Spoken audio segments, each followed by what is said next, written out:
बाबर आजम और मोहम्मद रिजवान को चाहिए कि T20 से रिटायरमेंट अनाउंस कर दें, ताकि थोड़ी सी क्लैरिटी हो जाए उनको भी, उनके फैंस को भी और पाकिस्तान क्रिकेट टीम को भी।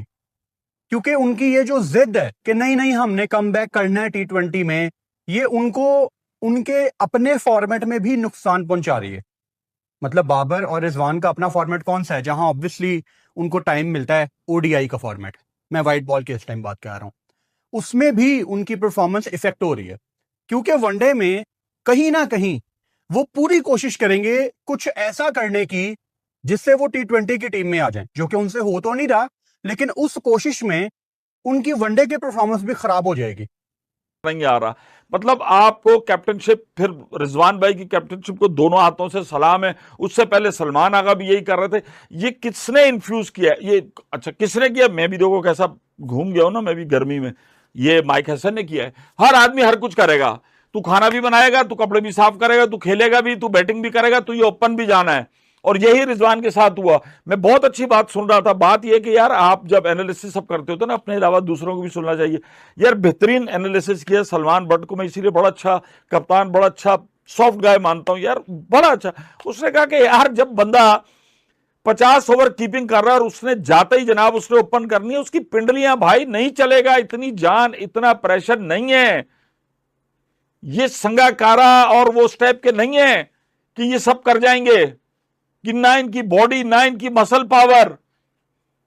एडम गिलक्रिस्ट और संगाकारा वो थे कि ओपन इधर दाड़ दूड़, और जनाब उन्होंने उधर भी विकेटों के पीछे भी। हमारे बैट्समैन की भी बहुत तनकीद होती है बेचारे। हर वक्त आप लोग बाबर रिजवान के पीछे ही पड़े रहते हैं। बाबर बाबर बाबर बाबर रिजवान रिजवान रिजवान बेचारों के पीछे पड़े रहते हैं। और आप कभी किसी और बैट्समैन को पकड़ लेते हैं, उन दोनों को छोड़ के किसी और के मत्थे हो जाते हैं। कभी आगा सलमान के मत्थे हो जाते हैं, कभी जाके आप खुशदिल शाह के मत्थे हो जाते हैं, कभी किसी और को पकड़ लेते हैं। कभी कोई स्पिनर पिट जाए किसी दिन तो उसकी खैर नहीं होती। कभी साइम अयूब की जो है ना, वो ऐसी की तैसी फेर देते हैं। लेकिन ये आपकी बॉलिंग पे आपका बात करेंगे। फास्ट बॉलर बेचारे बीच की गली से निकल जाते हैं। ठीक है, आपको पता है आपकी one of the worst fast bowling है पिछले पूरी दुनिया में, पिछले 2 सालों में वर्स्ट आपकी, जो स्पेशली 10 ओवर में वनडे क्रिकेट में। और T20 में बहुत माशाल्लाह से दिल खोल के, इतना बड़ा दिल है इनका, दिल खोल के मार खाते हैं। और इस फास्ट बॉलिंग में आप शाहीन अफरीदी को देखें। मैं आपको बॉलिंग स्टैट पैडिंग बताता हूं किसे कहते हैं। शाहीन अफरीदी, जहां ये भी कंडीशंस के बॉलर रह गए शाहीन अफरीदी। अब पता कैसे, ये मैं आपको एग्जांपल देता हूं। शाहीन अफरीदी जो है वो ऑस्ट्रेलिया में उन्होंने अच्छी बॉलिंग की अभी रिसेंटली वनडे सीरीज में। ऑस्ट्रेलिया में अच्छी बॉलिंग की, साउथ अफ्रीका में सॉरी अच्छी बॉलिंग के साथ में। तो यहां क्योंकि वहां बॉल तेज निकलता है, बाउंस होता है, थोड़ी मूवमेंट होती है, तो वहां पर उनकी सपोर्टिव थी। तो मिडल में भी अच्छी बॉलिंग की, नया गेंद भी अच्छा किया। लेकिन जो ही उनके मैचेस एशिया में अगर आप देखेंगे तो मोस्ट ऑफ द मैचेस में जहां पे प्रेशर नहीं होता, ऊपर से 2 आउट कर दिए, 2 टेल एंडर्स की विकेट ले ली, तो स्टैट पैडिंग में बिल्कुल ठीक है। नॉर्मल मैचेस में जहां पे कोई प्रेशर नहीं है वहां पे विकेट्स ले लेंगे। लेकिन जहां पे इंपॉर्टेंट मैच आया, शाहीन अफरीदी ने दिल खोल के मार खाई है। जैसे उन्होंने, आप tri nation series champions trophy से पहले देखें किस तरह से उनको मार पड़ी। आप चैंपियंस ट्रॉफी में उनकी मार देखें, आप उसके बाद वाली देखें कि मोस्ट इंपॉर्टेंट मैचेस में उन्होंने, ऐसा कोई मैच नहीं हुआ। ये आप कहते हैं leader of the pace attack है, या बहुत वर्ल्ड क्लास बॉलर है। वर्ल्ड क्लास बॉलर तो ऐसा होता है कि मैच फंसा हुआ, वो आए एक स्पेल में 5 विकेट ले, 10 ओवर में 35 रन दो, 5 विकेट लो। बताओ, ये होती है मैच विनिंग बॉलिंग। 4 विकेट ले लो, 3 में ऐसी इंपॉर्टेंट विकेट ले लो, 3। दोस्तों जय हिंद। दोस्तों, पाकिस्तान के खिलाड़ी बाबर आजम और रिजवान पर पीसीबी अब एक्शन लेने वाला है, क्योंकि दोनों खिलाड़ी लगातार जिस तरीके से फ्लॉप होते चले जा रहे हैं, उसका अब ये नतीजा निकल कर आ रहा है कि खबर निकल कर आ रही है कि पीसीबी की ओर से कि दोनों खिलाड़ियों को T20 से बाहर और ODI से बाहर करने के मूड में है। क्योंकि आप देखिए, वेस्ट इंडीज के खिलाफ जिस तरीके से इनका दौरा रहा था 3 ODI मैच में, तीनों ही ODI मैच में दोनों ही खिलाड़ी पूरी तरीके से फ्लॉप रहे थे। अब इसको लेकर पीसीबी पूरी तरीके से एक्शन में आ गया है, क्योंकि देख कितना समय हो गया इन खिलाड़ियों को लगातार खिलाते खिलाते, और इनका प्रदर्शन एक तरीके से देखा जाए तो बहुत ही खराब रहा है। क्योंकि इन दोनों की वजह से जो इनके युवा टैलेंट है उनको भी खेलने का मौका नहीं मिल रहा है। तो ऐसे में अब पीसीबी एक्शन लेने के मूड में। और बाबर आजम तो आपको पता होगा कि काफ़ी समय से ODI से भी बाहर थे। अब T20 में सुनने में ये आ रहा था कि दोनों T20 का एशिया कप खेलना चाहते हैं। लेकिन पीसीबी की ओर से ये खबर आ रही है कि एशिया कप की जो टीम होगी उसमें बाबर आजम और रिजवान को बाहर निकालने की बात चल रही है। क्योंकि जिस तरीके से दोनों का प्रदर्शन रहा है हालिया दिनों में, वो बेहद ही निराशाजनक रहा है। इसको लेकर पीसीबी बहुत ज़्यादा गुस्से में है और दोनों खिलाड़ियों पर गाज गिर सकती है। आप देखिए वीडियो में पाकिस्तानी मीडिया का रिएक्शन। मैं मिलता हूँ वीडियो के एंड में। एक आम पाकिस्तानी ये सोचता है कि इंडिया पाकिस्तान क्रिकेट बिल्कुल साथ साथ में चल रही थी। अब मैं इंडिया की बात सिर्फ इसलिए कर रहा हूँ कि वर्ल्ड टेस्ट चैंपियनशिप इस बार फाइनली खेले, इससे पहले 2 बार खेले हैं। T20 के वो चैंपियन है, वनडे के वो एक तरह से चैंपियंस ट्रॉफी के वो चैंपियन है। उनकी क्रिकेट हमसे एकदम इतनी वो हुई है, गैप बना है, एकदम से नहीं। एकदम से नहीं हुई है। देखिए पहले तो आप अपने आप को कंपेयर ना करो किसी भी दूसरी टीम के साथ। Pakistan by talent was a great team, still there is a talent within the players, but उनकी एग्जीक्यूशन वो नहीं है। They are not the world beater at the moment. मैं हमेशा कहता हूँ कि देखें, अगर आप फ़र्ज़ करें आपकी पाकिस्तान की सबसे बड़ी जीत किस टीम के खिलाफ कंसिडर होगी? हम अभी तो फिलहाल इंडिया के खिलाफ हैं। इंडिया। हाउ मेनी टाइम्स वो विन इंडिया?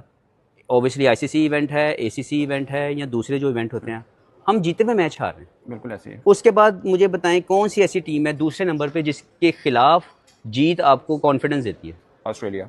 कितनी मरतबा ऑस्ट्रेलिया में जाके आपने ऑस्ट्रेलिया को हराया? 95 में लास्ट टाइम टेस्ट जीते हुए हैं। तो मैं ये समझाना ये चाह रहा हूँ कि पाकिस्तान की क्रिकेट अनफॉर्चुनेटली इन 2 बड़ी टीमें या आउट, जब वो ओवरसीज टूर किए हमने, तो हमने वहाँ जाके बड़ी सीरीज़ें नहीं जीती। इसकी वजह से हमारा डाउनफॉल शुरू हो गया।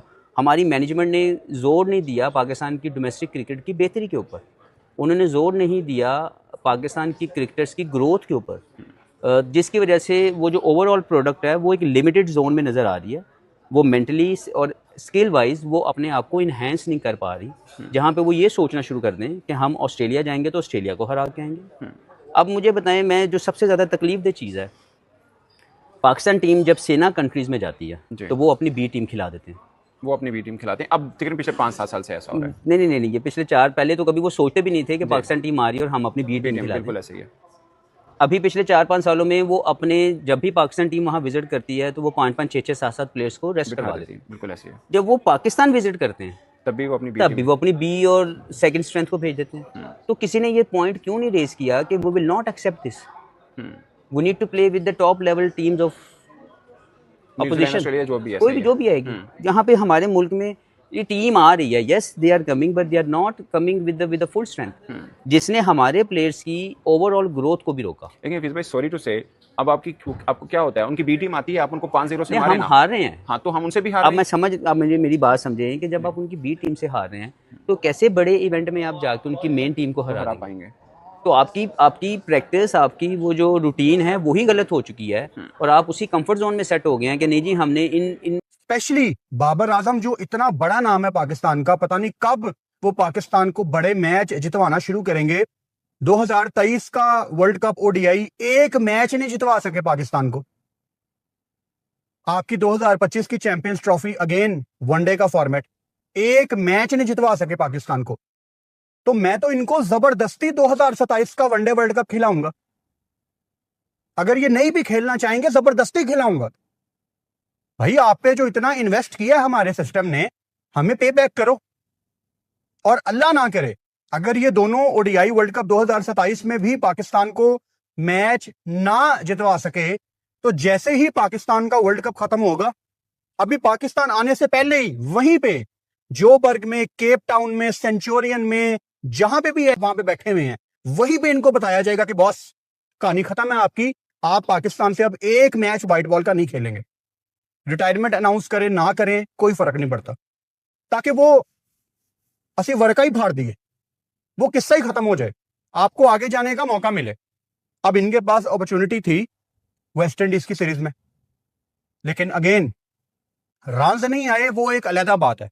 जो अप्रोच होती है, जो खेलने का तरीका होता है, चढ़ते हुए रिक्वायर्ड रन रेट की फिक्र ना करना, हमें कुछ चेंज नजर नहीं आया। अब आपने दोस्तों, बाबर आजम और रिजवान, ये दोनों ही खिलाड़ी पूरी तरीके से देखा जाए तो पाकिस्तान का बेड़ा गर्क कर रहे हैं, क्योंकि जिस तरीके का इनका परफॉर्मेंस रहा है वो बेहद ही घटिया और ख़राब रहा है। आप देखिए, इन दोनों ने खिलाड़ियों ने रन किसके खिलाफ बनाए। लास्ट शतक आप बाबर आजम का देखिए, 150 रन किसके खिलाफ आया, नेपाल के। जब उसके बाद कोई बड़ी बड़ी टीमें आई, बड़ी बड़ी टीमों को इन्होंने दौरा किया वहाँ का, और इनके यहाँ पर भी कुछ टीमें आई, तो इनका प्रदर्शन दोनों का बिल्कुल फ्लॉप और ख़राब रहा।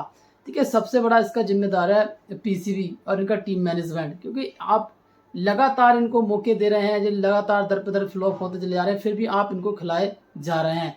मुझे ये समझ नहीं आ रहा कि पाकिस्तान क्या इन दोनों खिलाड़ियों के ऊपर टिका है। इन खिलाड़ियों को बाहर नहीं निकाल सकते हैं आप। भाई एक बात, इन खिलाड़ियों में क्या टैलेंट है, मोहम्मद रिजवान आप देखिए इसके पास क्या शॉट है, एक शॉट इसका लेग साइड का है आंखें मीच कर, और कोई भी ना तो इससे ऑफसाइड खेलना आता है ना स्ट्रेट ड्राइव करता है ये। बाकी इसके अंदर क्या वो टैलेंट है, इसके पाकिस्तान के पूर्व क्रिकेटर भी इसको लगातार लताड़ते हैं कि इसकी टेक्निक बिल्कुल ख़राब है, टेक्निक में सुधार करे तब जाकर ये कुछ करे। बाबर आजम की टेक्निक सही है, लेकिन बाबर आजम इतना ज़्यादा दबाव में आ गया है, उसको अब टीम से बाहर निकलने की नौबत आ गई है, क्योंकि पीसीबी एक्शन लेने वाला है, एशिया कप से इन दोनों को बाहर करने वाला है। इस पर लेकर काफ़ी ज़्यादा दबाव बाबर आजम पर बना हुआ है। 1-2 दिन में आपके सामने टीम आ जाएगी, पता चल जाएगा कि इनके साथ क्या हुआ। आज के लिए बस इतना ही। वीडियो अच्छा लगा वीडियो को लाइक करना, कमेंट करना, हमारे YouTube channel Prabhakar cricket club को सब्सक्राइब करना। मिलते हैं बहुत जल्दी एक नई वीडियो के साथ। जय हिंद।